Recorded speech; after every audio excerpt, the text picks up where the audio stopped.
Hey, welcome everybody. My name is Craig Pera, the founder of the Mindful Habit System, and you are listening to a broadcast that I call Sex Afflictions and Porn Addictions, a audio, video, whatever you're listening to help you create healthy sexuality and live your best life.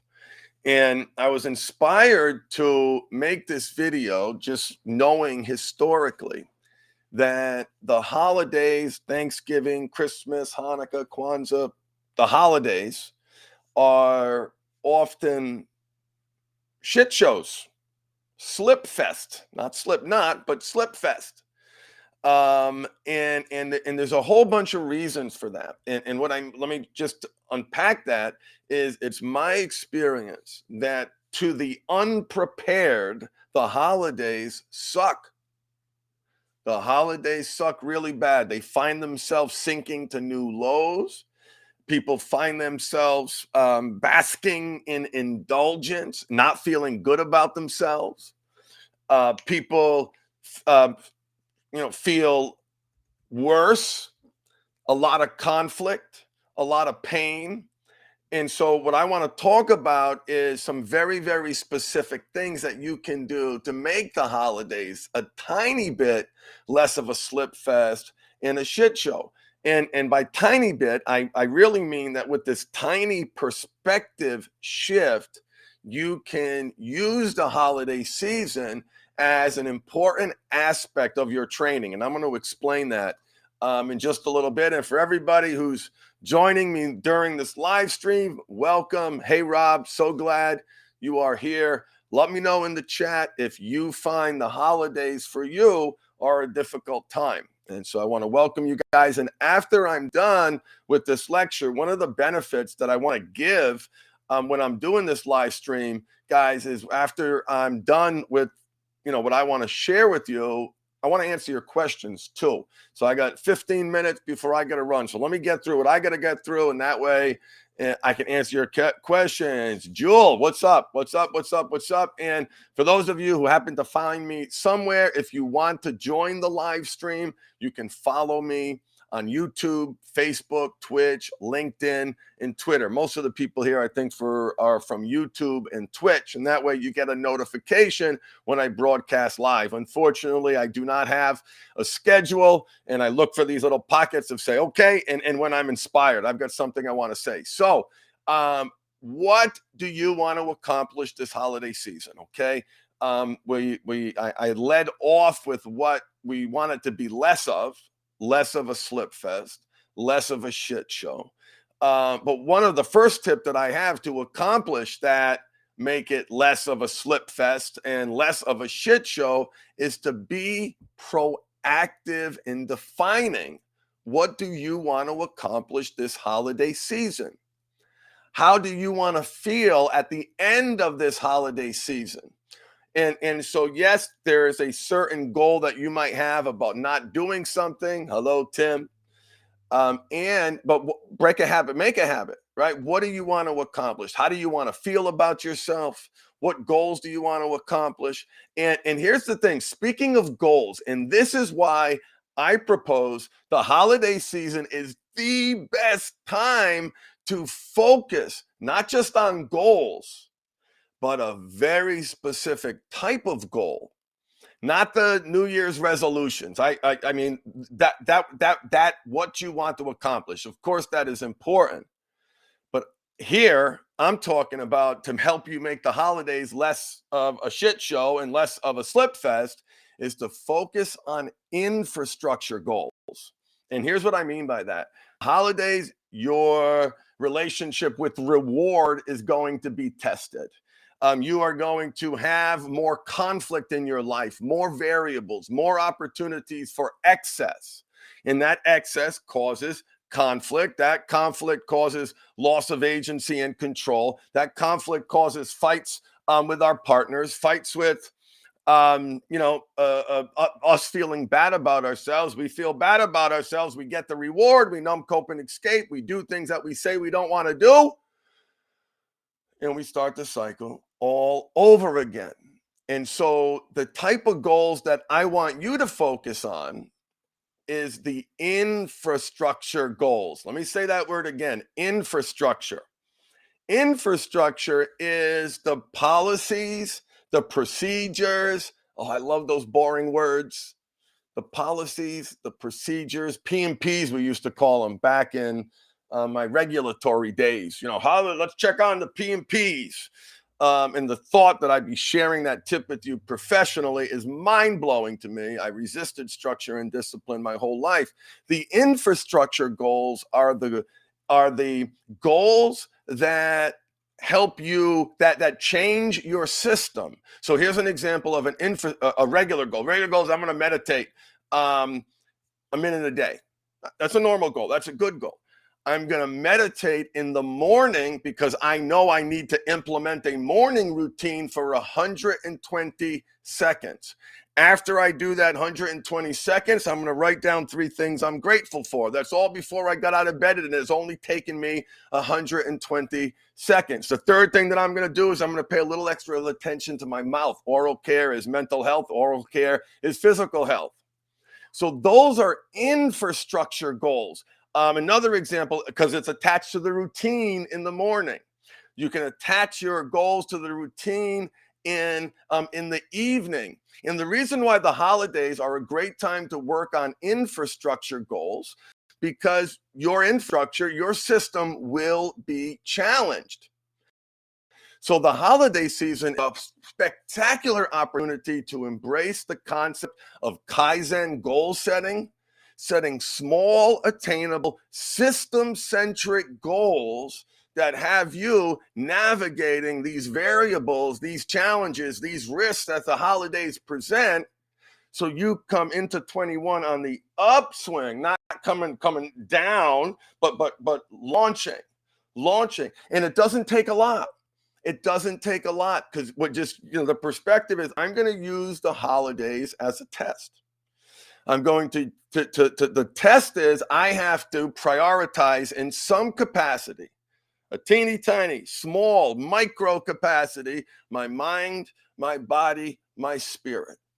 I've got to, and I'm going to focus on the system that I'm trying to change. Another example of an aspect of your system is having an accountability partner that you share, not your sexual goals, but the goals that you want to accomplish in your life. And we meet every Friday afternoon at 4:00. That's a system goal. That goal, that accountability that you create with that accountability partner. And listen, how do you do in your job professionally when there is no accountability? Your boss is on vacation. Do you do more work? Do you do less work? How do you think you do in your job if you had no performance objectives? If no one was looking over your shoulder? So many of you professionally have some pretty serious, robust, and the higher up you go, the more structured and disciplined that goal setting becomes, that performance assessment. So that's what I want you to see the holidays as a test and recognize the system is going to be challenged. What are some small, simple things that I can do to strengthen that system? And evening routines, morning routines, connecting with someone for literally 5 minutes a week, dedicating a certain amount of time to doing something that's good for you, meditating for 60 seconds a day, right?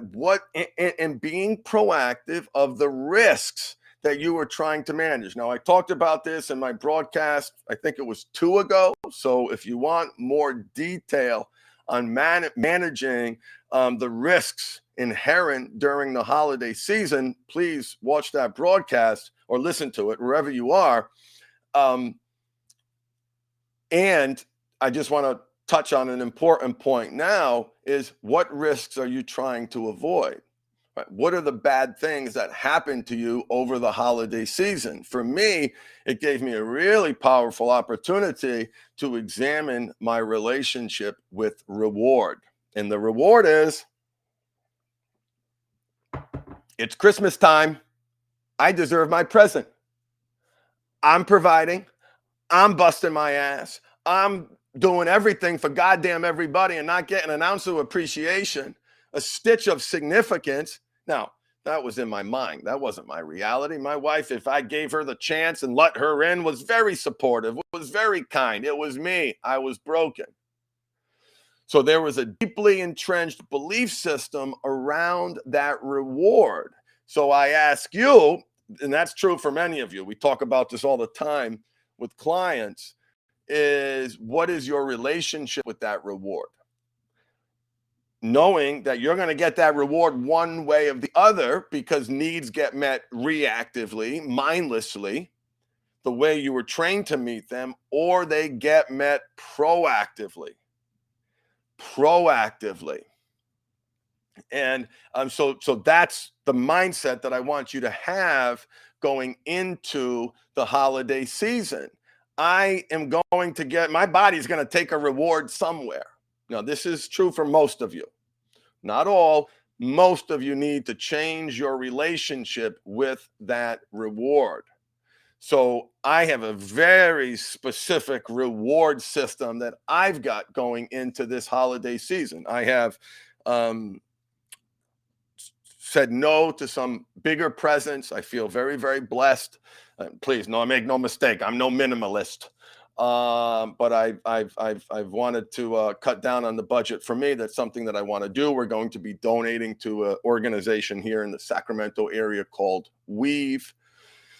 Great organization. Check it out. Make a donation. I'll be sharing something around social media. But I'm getting that reward. There's some very specific things around comic books that I know are coming, some specific discs that I want to buy that I wouldn't, I feel like I'm wasting my money. It's not that much money, but that's my reward. That's my mindset. I'm also, my reward, I'm going to really prioritize yoga and self-care. I've gotten away from it since COVID. I've got to turn the channel. I ruptured my brachial plexus. I started in yoga again and realized how far and bad my body is right now. I am really, really struggling. I'm going to meet myself where I am. I'm not going to beat myself up. I'm going to love myself every step of the way. And I'm going to do something that moves me towards that goal, because something is better than nothing. Something is better than nothing. So use those holidays as a test. Be proactive and be very mindful of the systems that you need to put in place to manage the inherent risks of the holidays. Now, I'm going to answer a question. Thank you so much for submitting it, for Will, who asks, any advice for divorced dads who will not be with their kids during the holidays?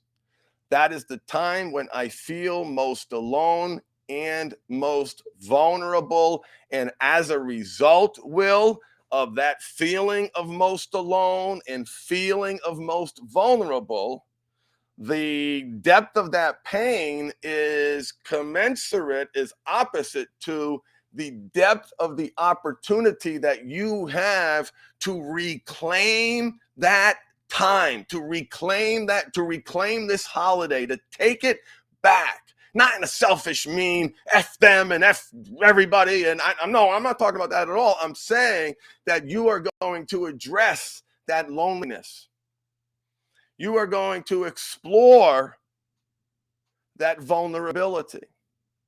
And if you know anything about the internal family system, or have ever done any voice dialogue work, you're going to connect with those parts and you're going to learn what you need to do. How do I not that you thought suppressed, not that you force those thoughts down, but what actions can I take that will have me, same advice when I started this video, coming out of the holiday season where I feel good about myself? What do I need to do? How do I take this holiday back? I know I've screwed up. I know I've made a mess. I know maybe you feel responsible for where you're at, and maybe you are responsible for where you're at right now. And you're on this healing journey. And part of this healing journey is loving yourself at every step of the way, unconditionally, especially when you feel like shit.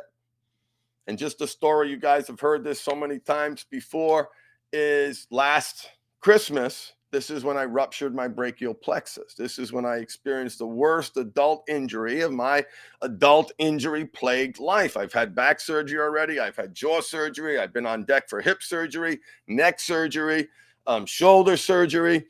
There's a long-term identification with pain. And so I said to myself, damn it, Craig, this is what you practice. This is what you preach. You know how frustrating some guys is, and you're like at their low point and you say, hey, where's the opportunity? We find the gift, not sometimes, not every once in a while, every time we find the gift. We find the gift. We've changed our relationship with failure. So use this time, Will. Be proactive in feeling those feelings, being present with those feelings, and taking steps to proactively to allow to coexist with those feelings. You taking this holiday back. Taking this holiday back. It is yours. Because if you're on this healing journey, you're worthy of love. If you're not worthy, you don't believe you're worthy of love, then you keep doing your work. You keep digging. You keep learning. You keep reading. So that is my answer to Will. Great question. Great question.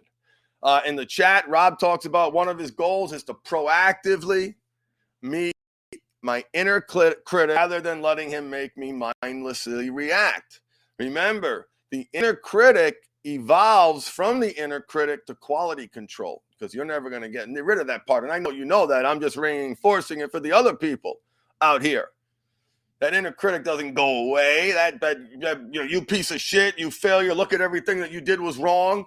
No, that part is screaming in my ear right now. I'm being more animated than I normally am. I'm waving my hands. I'm probably rocking back and forth from the microphone. I'm using ums. I was disorganized in the 3 ways I wanted to present the information. I've gone off on a tangent. And if you didn't notice, I lost track of where I was. If you picked up on that, good for you. So that critic doesn't go away. Repurposing, just like I asked Will to repurpose, reclaim, take this holiday back, repurposing, changing, evolving your relationship with your parts and turning the critic into quality control. Hey, critic, you got a new job.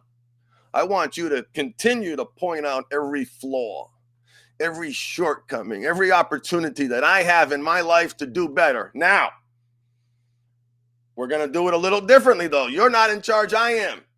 None of the beating me up. None of the piece of shit. None of the worthless. No more of that.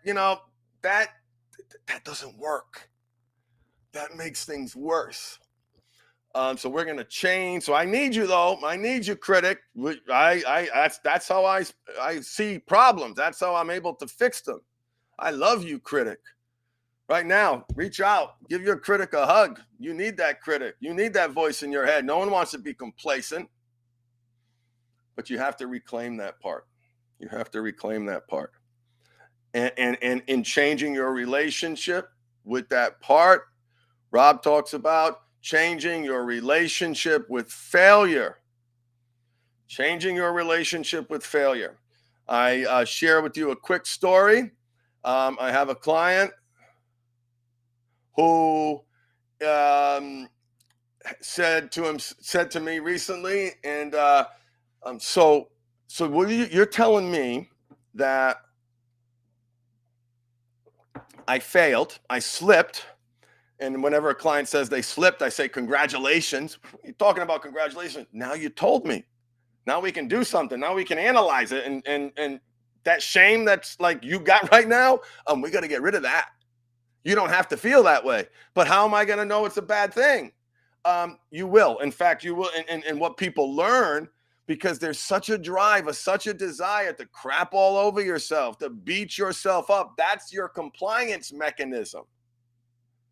And that's what's broken. That isn't driving better results. That's not creating better outcomes. That is making you feel worse. That is making you feel worse. It's not increasing the chance that you don't slip again. That self-flagellation, that worthless, that self-abuse. If you talk to yourself, if you talk to a child the way you talk to yourself, DCF, hello, that's abusive. That's terrible. This is what I cannot believe he's so mean. So fall down, get back up. So I'm not supposed to beat my. I'll never. I love the conversation. I have it often. A beautiful man, pious man, God-fearing man, leader, and to watch this, because a lifetime of beating himself up, and so I fall down. Let me get this straight, and I get back up. I don't beat myself up. I don't make myself feel shame. Like, that doesn't feel right. I don't negatively self-talk. And it just, and to see the math that he was doing in his head, and I see it so often, that's changing your relationship with failure. Like Kobe Bryant said, I love one of his quotes is, I love failure. It teaches me. That's how we learn. The road to success is paved with the bricks of failure. Pick your failure quote. Go on to good quotes. Pick your failure quote. Beating yourself up, crapping all over yourself, shitting all over yourself, self-flagellation, negative self-talk when you fail is part of the problem that we are trying to solve, that you are trying to solve. So I am glad, Rob, that you are focusing and changing your relationship with failure, and you're going to hear my words. You're going to stumble, or maybe you almost make a mistake, and then that voice comes, and you're going to, like, I hope you hear these words. Wait, get back up. That's really okay. Take action to not make it worse, to infect myself with good feelings, pride, a recognition that I'm putting the brakes on and doing what I want to do, and learning and talking about it and sharing it. That's a win. It's always a win. Failure is a gift. Failure is a gift, and start seeing it that way, and challenge your relationship with it. That because I know this is a very difficult pill to swallow.